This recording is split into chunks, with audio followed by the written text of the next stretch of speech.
friends and fellow Buffy lovers, and welcome to our podcast, where we discuss each episode of Buffy the Vampire Slayer in detail, focusing on digging deep into the themes, metaphors, and foreshadowing. I'm Leah. I'm Sarah. I'm Tabby. And this is Becoming Buffy.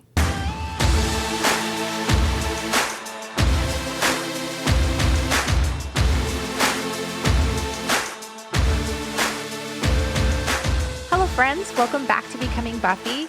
Well, more specifically, welcome back to Scooby Secrets, our favorite part of the podcast, in case you haven't tuned in the last, 22 episodes that we've recorded.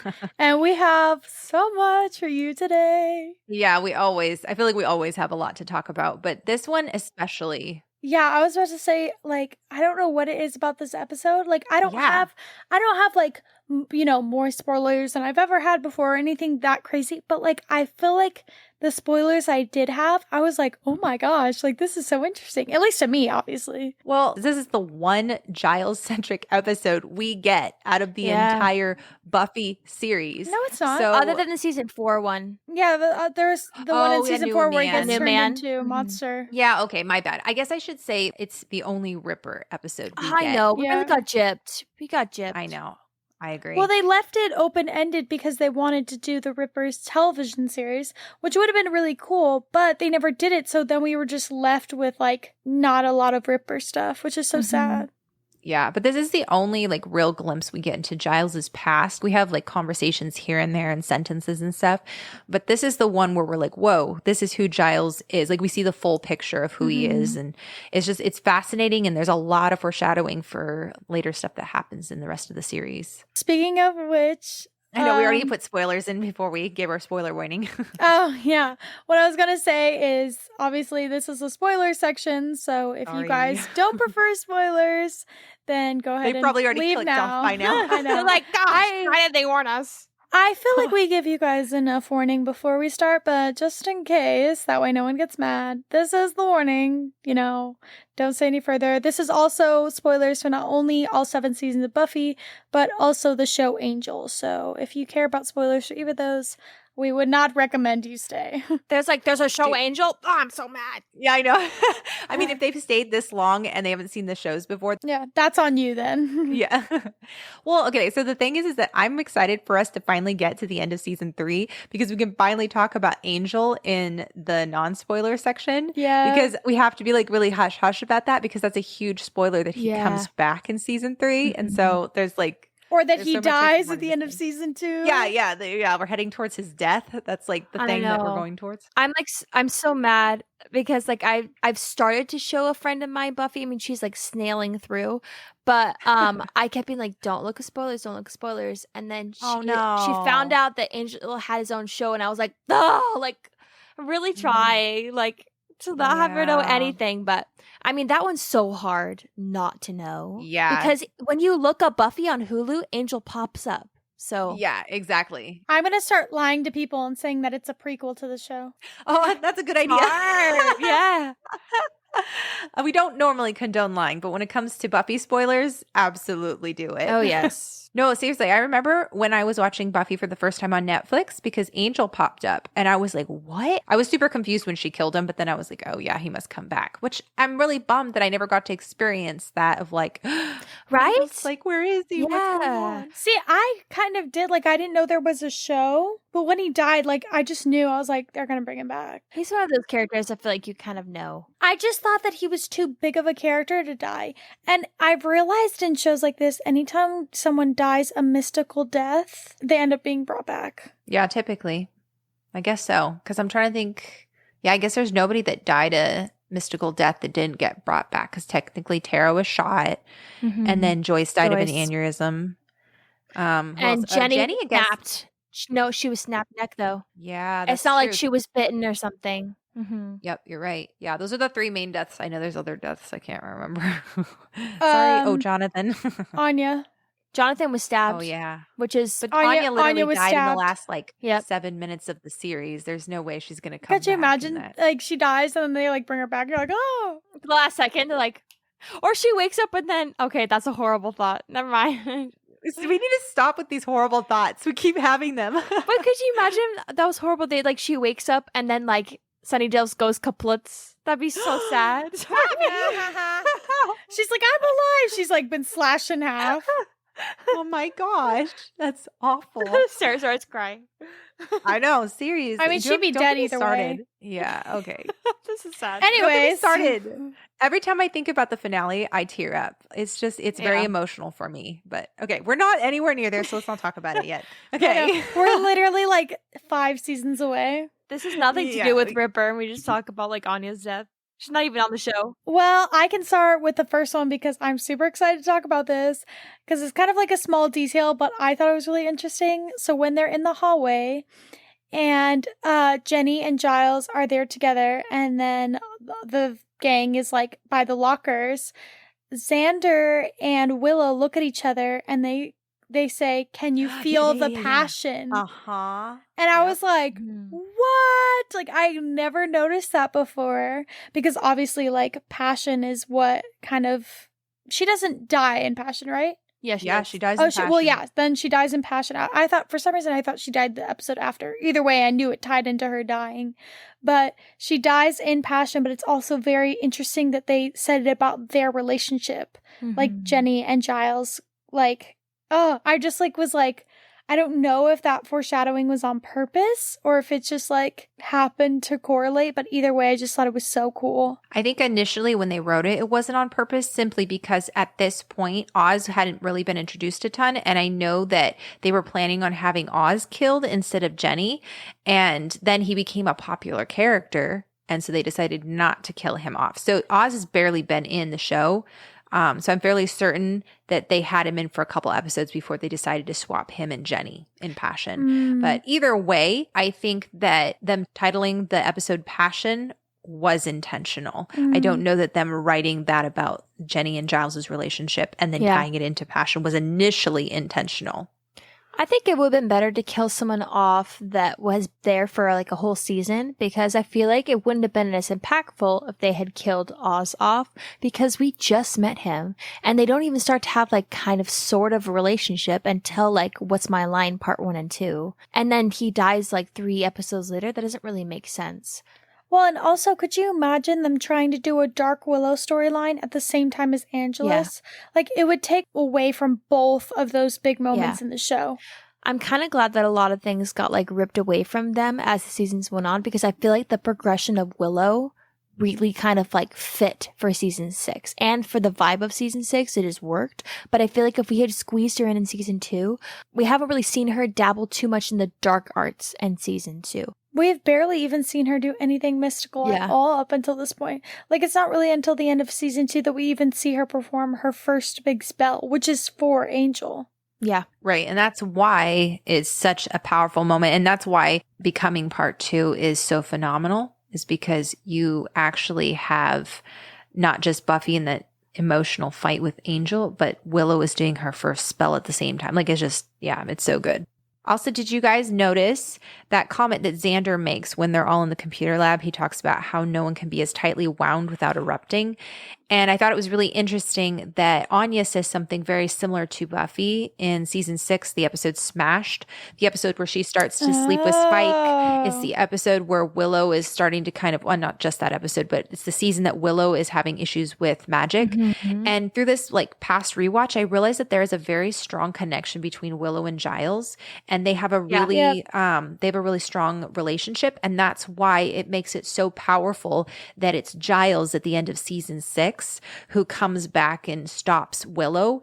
And it shows that both Willow and Giles struggle with using magic in an appropriate way and without being addicted to it. And I think the fact that Giles tells Willow in the beginning of season 6, you're, what does he say? Rank, foolish, amateur. It's like rank, arrogant. Yeah, I think it's arrogant. Yeah. Yeah. And I think that it's interesting because in this episode, you see that Giles had a past addiction, that he likes the high, he likes the power he gets from having Igon. And that's very similar to Willow. And this starts kind of the magic is addicting. Yeah, magic is an addiction storyline that we see really come to a head in season 6. And I think that's interesting. But also, like, I keep saying this, like, on this rewatch, I noticed this, but like, please believe me when I say that. I genuinely, because here's the thing. I only really started picking up on a lot of the deeper metaphors the past like year and a half-ish. I knew of a lot of it, but like I just enjoyed like the theatrics of it and like the entertainment of it. But rewatching it again, this is probably like my third rewatch, like really picking up on a lot of like the absorption of it. I noticed a lot of like, I don't know if there's like a ton, but there's a couple like little moments where people will be like, "Oh, Willow, you should be a watcher," or like, "Have you ever thought about like this?" And I never noticed that. I was like, "Oh my gosh!" Like people, that's the storyline they were going with at the time. Well, it's actually not, because Joss Whedon, he was given an interview halfway through season 2, and the interviewer actually asked him, he's like, "Is Willow going to become a watcher?" no Because way. that was Okay. a theory that everyone was having. They're like, Willow's going to be a watcher. And Joss said, no, Willow's not going to be a watcher. He's like, "But don't worry, I have big plans for Willow." Other than he said she's not going to be a watcher, but he wouldn't tell them is because he planned for her for being the witch. And we know that all the way back from Halloween, when we had the opera guy singing to her about how the child with whose eyes the witchery is shining or something like that. You mean Nightmares? Yeah. Oh, Nightmares. Sorry. Yeah, not Halloween. Back in Nightmares, where, you know, there's that foreshadowing of her becoming a witch. So he knew that's where he was going. But I think it's interesting that they have Willow being like, "No, I don't want to be a watcher" in this episode. Just because it seems like it would be the natural role for her to fall into. Right. But I will say Dawn becoming a watcher, or like, you know, wanting to become a watcher, I think was the best storyline for her. Oh, absolutely. If they're not going to give her any like mystical stuff, I think that being a watcher really does suit her, because she was forced to physically watch Buffy do all the stuff and she couldn't do it herself. So I think it kind of was like a play on words where she watched her, but also that she like observed a lot, so she knows how to do things. Well, but also she always got stuck like staying in the magic shop researching, because they didn't actually want her to go out in the field and be hurt because it was dangerous. And so she just naturally went into the research role. And that's pretty much most of what a watcher is research. Yeah. And training. Yeah, but I just think that the whole magic/drug use metaphor is, I never picked that up, that it starts as early as season 2. Yeah, I didn't either. I knew that I tend to go more towards the Will has an addiction to control than it is magic itself is addicting, although I can see that in there too. I just think that works better with Willow's overall character arc. But I would even argue that Giles has an addiction to control as well. Absolutely. Because like you see the power struggle all throughout the show between him and Buffy. I think that him and Willow both have that in common, and maybe that's partially why they are addicted to magic. But I think that both of them do have a personality that craves to be in power because they did not have power, especially in their upbringing. Or maybe because they see the people around them, the Slayers specifically, with so much power. So in their mind, they have to keep up, or they're trying to, I think there's an exact correlation between Giles wanting control in his life because his parents are like, "This is the path we've set for you. You're going to be a watcher." And Giles is like, "Forget that. I want to gain control of my life." So he goes and he accepts Igon and does all that stuff because that's his way of gaining control over his life, you know? Right. Yep. I just think, and I know this is not an unpopular opinion, everyone loves Willow, but I genuinely think Willow is such a thought out, intelligent character. And like she makes sense from season 1 Willow to season 7 Willow. Like I see them both as the same person, even though they look so different.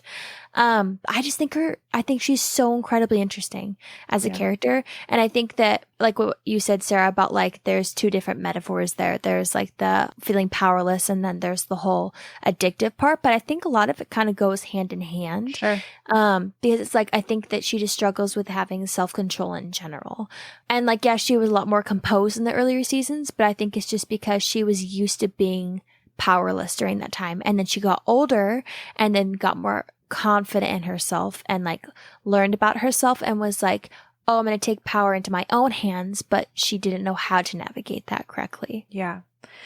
Something, this is kind of slightly off topic, but still down the Willow lane. So I've been really thinking about why Willow dresses the way that she does. Very bright colors. Sometimes the patterns and everything kind of clash. Sometimes the colors even clash. Like they don't seem like they go quite together. And I realized that what Willow struggles with, especially with the first 3 seasons, is identity and who she is and where she fits. I noticed this too in her clothes. I've been waiting to talk about it. It is so interesting to me because like everyone knows I'm obsessed with clothes and like I notice them a lot in shows. That's one of the first things I always notice is how they dress a certain character. And it is so interesting to me that the first 3 seasons of the show, Willow wears a lot of bright colors. Like she wears a lot of bright greens, I've noticed. Yep. But then as soon as you hit like the 4th season on, when she comes out and is more like herself. She's also a witch, and she kind of was starting to find herself more, like what Sarah was saying, and she wasn't trying to fit in, aka she wasn't trying to be like another Buffy, because that's how Buffy dresses.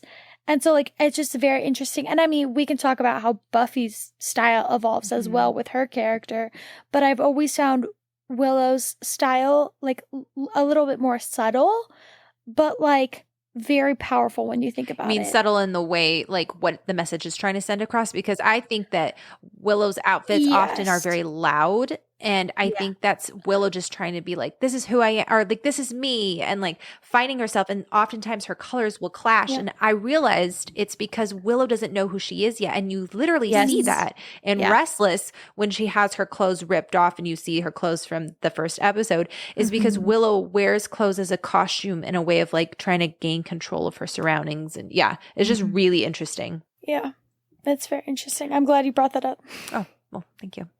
The other thing that I want to talk about in the exact same conversation where Xander is talking about how tightly wound Giles is, he talks about, he uses his Uncle Rory as an example. And I think it's really funny because his Uncle Rory, we actually meet him in Hell's Bells. And he says that he's a taxidermist. And in Hell's Bells, his Uncle Rory is pointing out a poorly stuffed animal head and saying that like, that's like not well done and stuff. So they like, what the heck? There's so many small things you remember, Sarah. I would have never noticed that. Well, I heard the Uncle Rory thing and I was like, oh, I bet you that's in Hell's Bells. So then when I was researching it, I like looked it up. I bet you that's in this random episode. Yeah. Well, and then someone was like, oh yeah, but then he also, I think IMDb said something about how he was a taxidermist and they had that correlation. So I did not remember that, but I thought that was really interesting. When they're at the hospital, the car that the vampire is driving looks just like the one that they use on Angel. Oh yeah, I was thinking that. I was like, I thought it was Angel initially, and then I realized, me too. So I don't know if they used like the same car because they like didn't like want to buy another one because it's also it's also the same. Not that they swapped the same car, but it's the same car that they use, I think, in Supernatural. I think it's slightly different, but it's obviously black. It's obviously a different car. Obviously, we're not car people. They switched over. They they ship it over. It's like completely different models. I'm like, is this someone the same out car? there is like, what, you bunch of idiots? They look completely different. I'm like, they're both black. And then we're over here analyzing their clothes, and we're like, this is Prada. This is, and then we're like, there's that. Clothes black are car. So smart. And then like, I'm like, oh, that's a nice black car. There's like a significance. The same one on Angel. Yeah, there's like a significance about the car, and we're like totally missing it because we do not understand cars. And then, I mean, these are little things, but this is interesting that Giles talks about how he understands like what good music is because we end up finding out that Giles actually can sing. And then we also have, this is the first time the cage is actually used to contain someone, which I think is super clever because it comes in handy when we find out Oz is a werewolf. Yep. I've always I understand that it's supposed to be like, oh, you're supposed to guard the older books, but I'm like, this is so convenient for the show to have this cage in a library. I've never understood the reason for it. It actually makes sense because there's the books that are more precious that they need to lock up, and sometimes those books need special temperature and things like that. So sometimes they'll But even a cage have, though, you can't temperature control. Right. If you had let me finish, I was going to say, no, you're fine. I was going to say that some rooms are complete rooms and they have actual doors that can shut and they are temperature controlled in there. But obviously this one has a cage, which Sarah interrupted me. Sorry. Glad you have I'm eyes just and can kidding. see that it's a cage. I'm just kidding.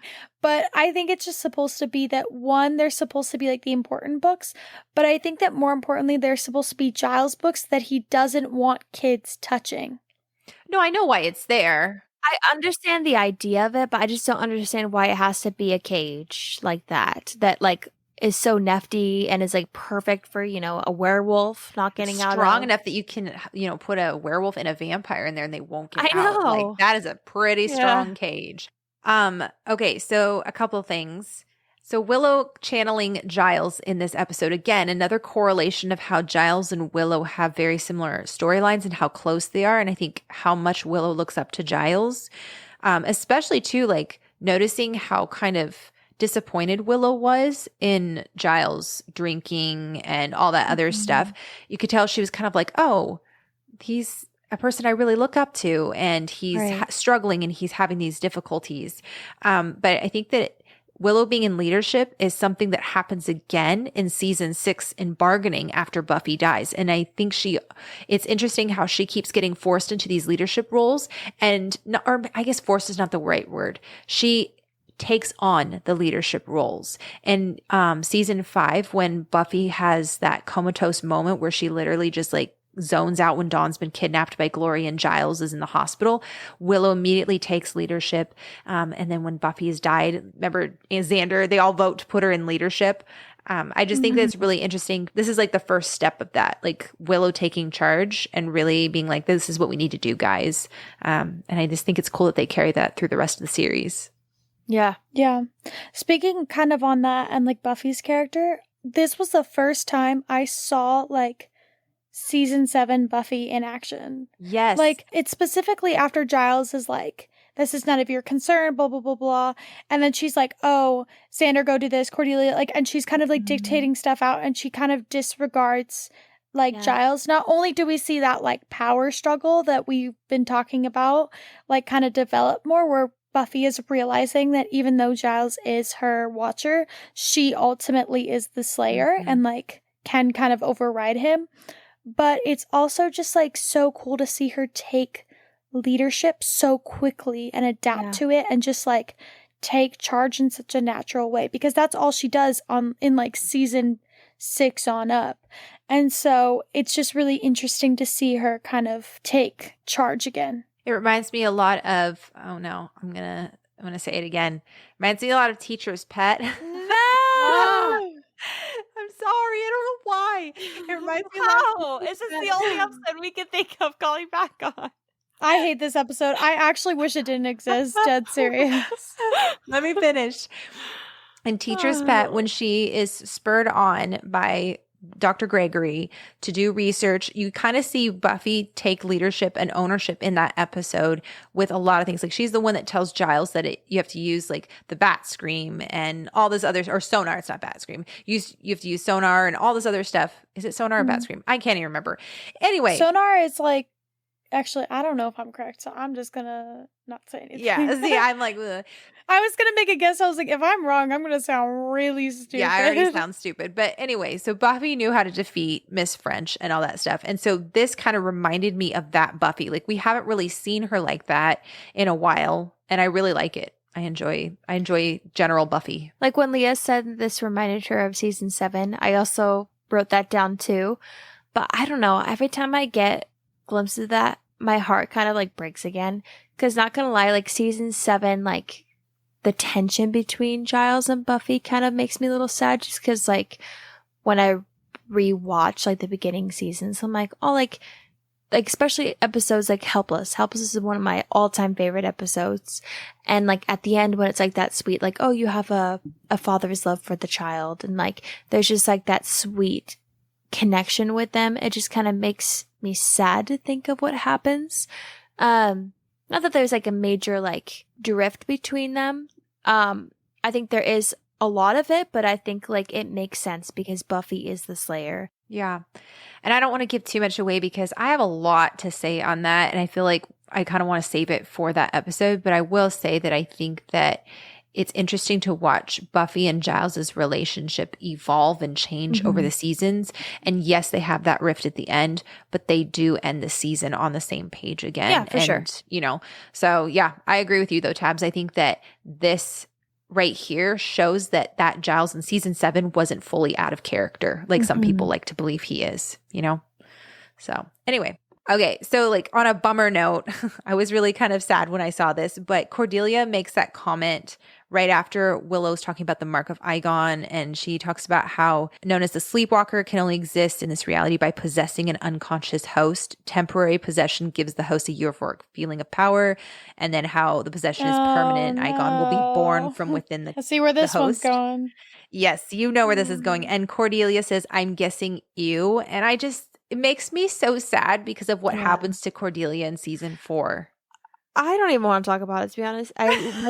No, there are a lot of things about Buffy that I'm like, I'd rather kind of not really talk about it, but nothing, and I'm not even exaggerating. I love to exaggerate. It's like one of my like basic formulas about what drives me as a person. But like, out of all the shows I've ever seen, the storyline of season 4 of Angel makes me the most angry of anything else I've seen. I'm like, this character that we've all loved for like 6 years. Had to sleep with Connor. I was so mad. Oh gosh, I can't even. I get frustrated, and I'll go on a very small tangent.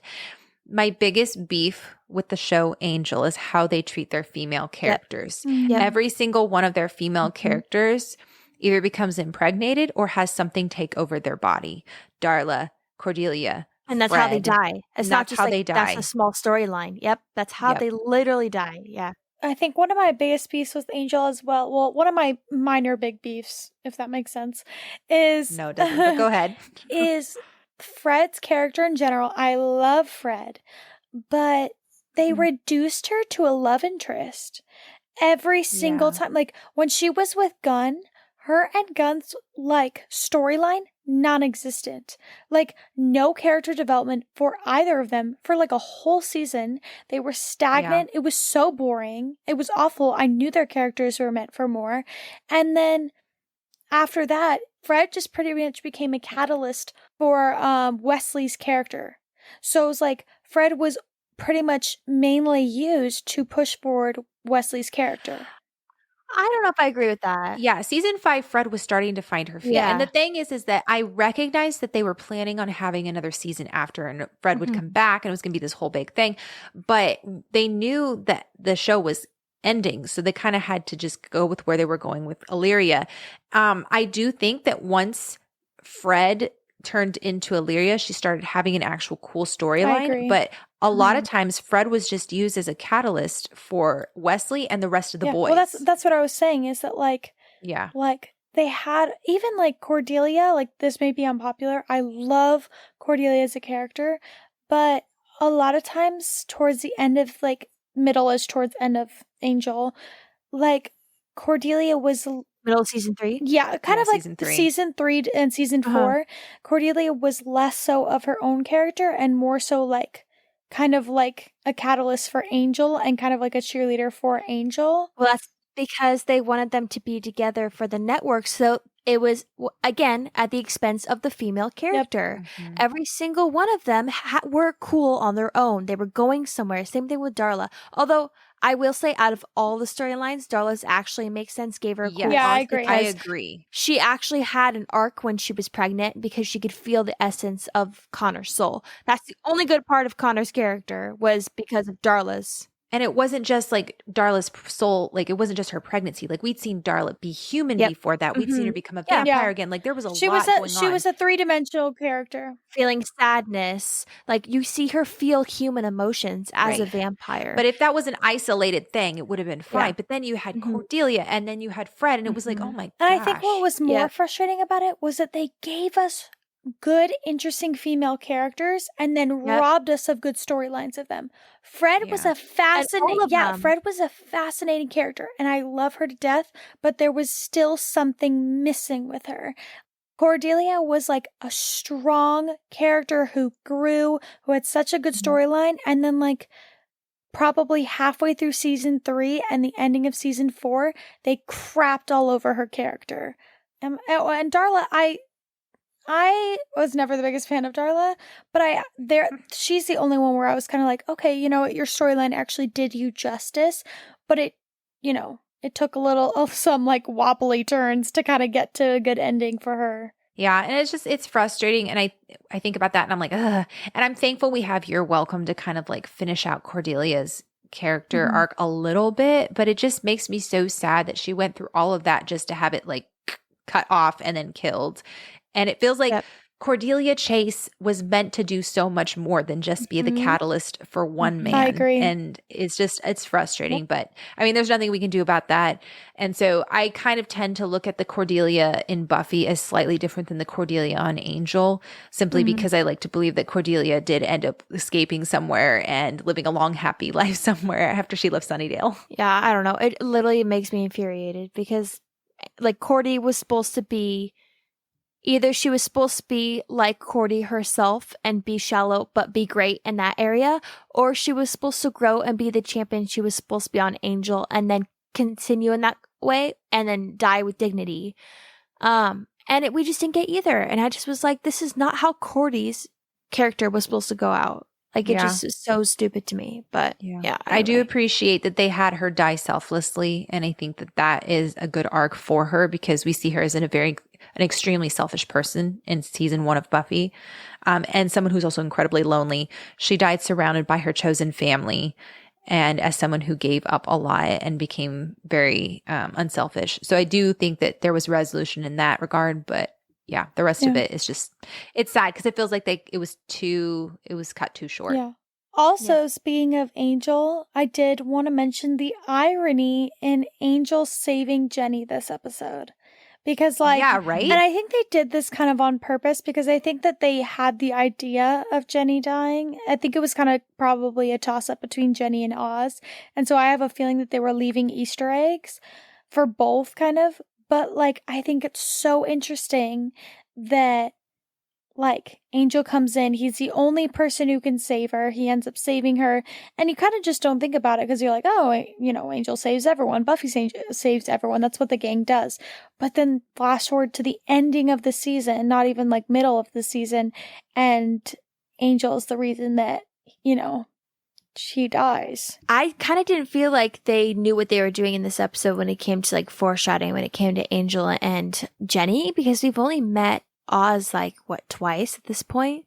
So like I didn't really kind of feel like it was like supposed to be an irony. I think now that we know what happened, it's kind of like ironic to think about, but I think in the moment they weren't trying to do that.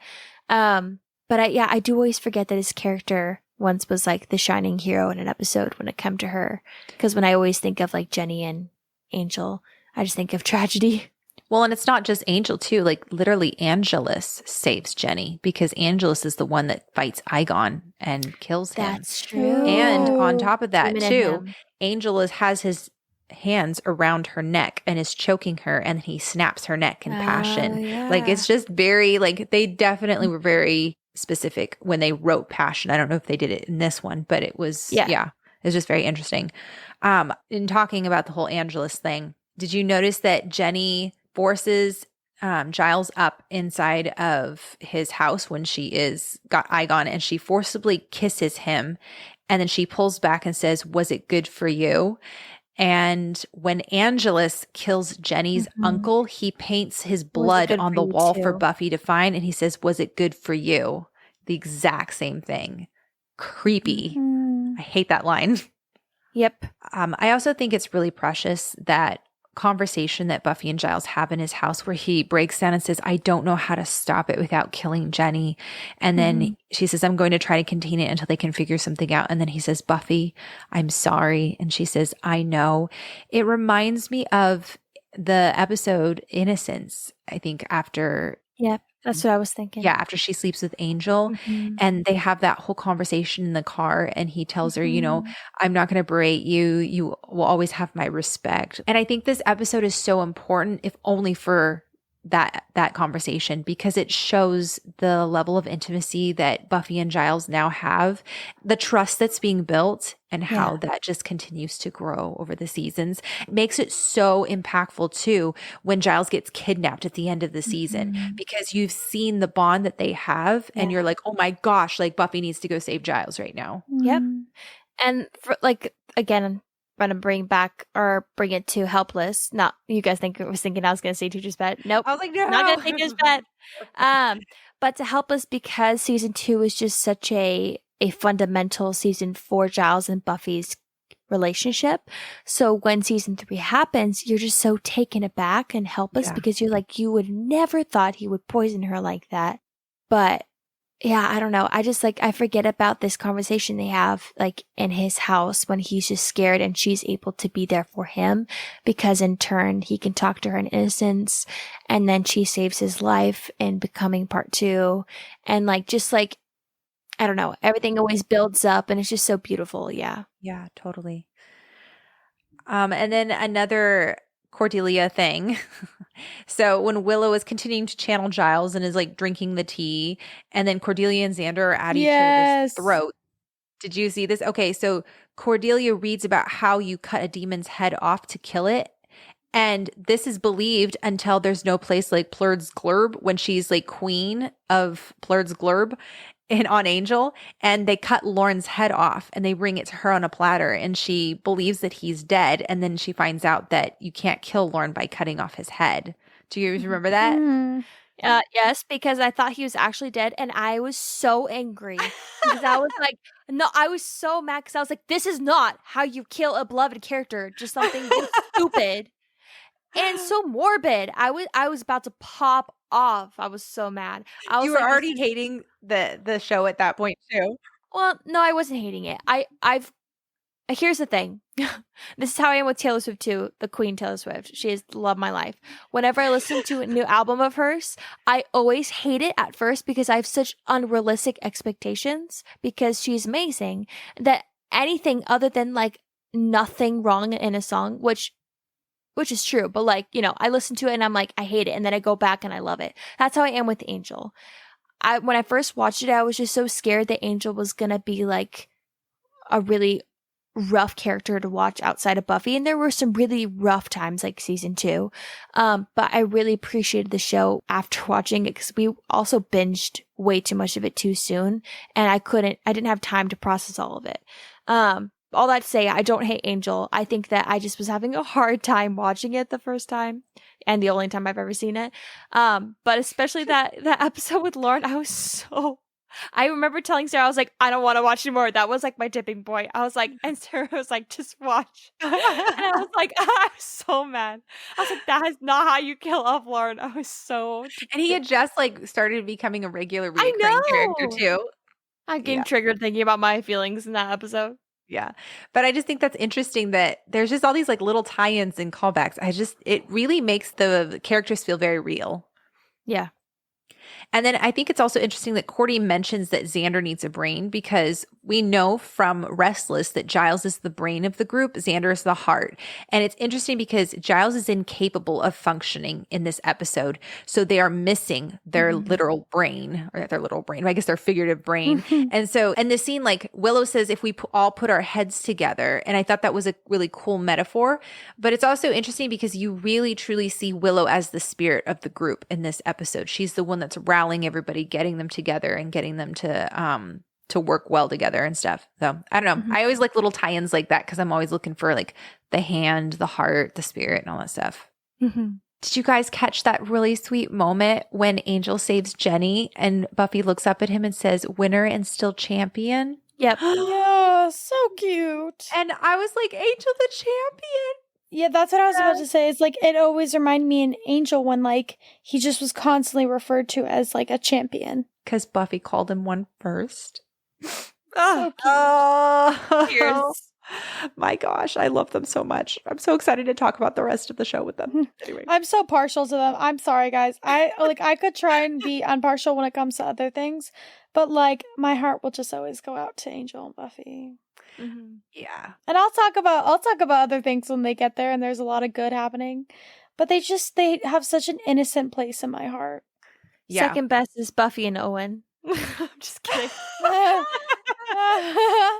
Buffy and Riley. I was trying to think of an obscure random boyfriend, or not boyfriend, but a guy that like Buffy was somewhat interested in. Actually, second best is Angel and that girl he's sleeping with in season 5 of Angel. Oh yeah, what's that chick's name? I don't, Leah doesn't remember her name. The wolf No, chick. I hate her. I hate her so much. I think Why? She did nothing.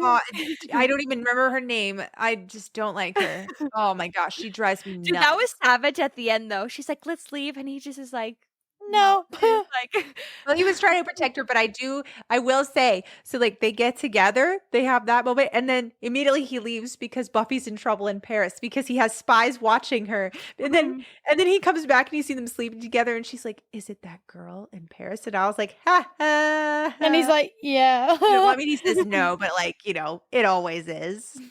Nobody believes you, Angel. Anyway, we're going so far off topic. could you imagine being that girl knowing that like he literally lost his soul because he had one moment of absolute pure, like everything is perfect happiness with the love of his life, and you have sex with him all the time, and then like nothing And he happens. feels nothing.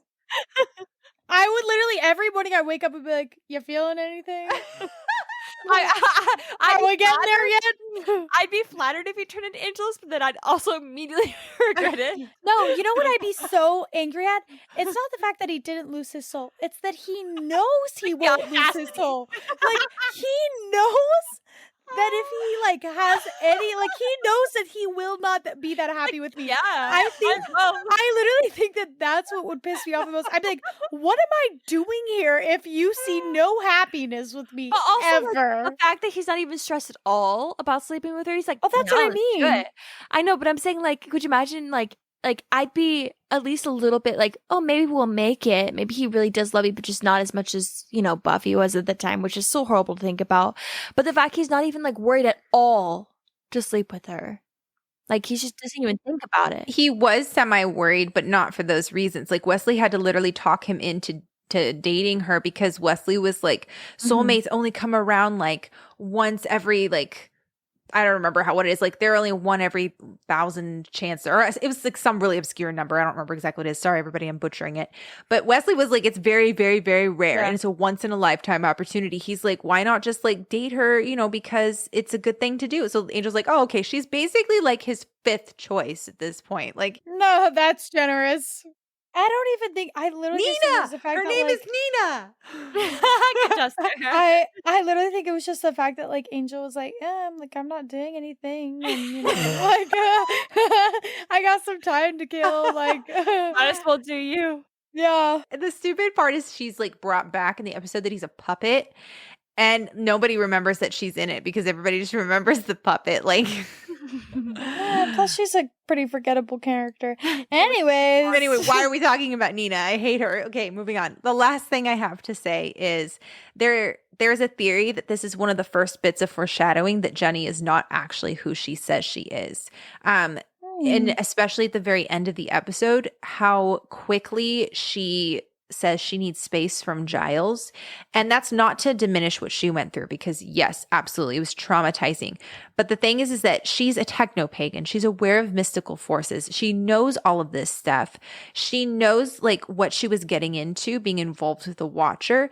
I believe that like there's a possibility that she was initially flirting with Giles as a way to get close to Buffy. But then when this whole thing happened, she realized and it revealed to her that things were a lot more dangerous and that her feelings for Giles were actually a lot more intense than she realized. It might have been a wake-up call. She needed to distance herself from Giles to protect herself and her secret. I agree. And her feeling. Yeah, and her feelings. Because she's realizing, well, I'm getting way too invested and wrapped up in this. And also it's very dangerous. Like, I need to step back and figure out what I'm doing. So I believe that this might be like the first bit of foreshadowing. But anyway. Well, I think once again, we have talked about everything under the sun, but I guess that's kind of what we promised at the beginning of Scooby Secrets. So you're all welcome. And next episode is What's My Line Part 1. Cannot wait. Oh Oh my goodness. Yeah, Oz and Kendra. Yeah, there's just a lot of really cool Oh my stuff. gosh, I'm so excited. Yeah, I'm excited. Hopefully you guys are too. Please let us know what you guys thought of this episode. If there's anything we missed, what do you think of Nina? What do you think of Cordelia's arc? I mean, I'm sure we'll talk about all those things again later, but I'm just curious what everyone thinks. So thanks so much for listening, you guys. This is just really fun. And I think as we're getting deeper into the seasons, it's just getting even more fun. And there's a lot to talk about. And the conversations we've been having with you guys have been really interesting too. So keep it up. And with that, guys, we will see you next time.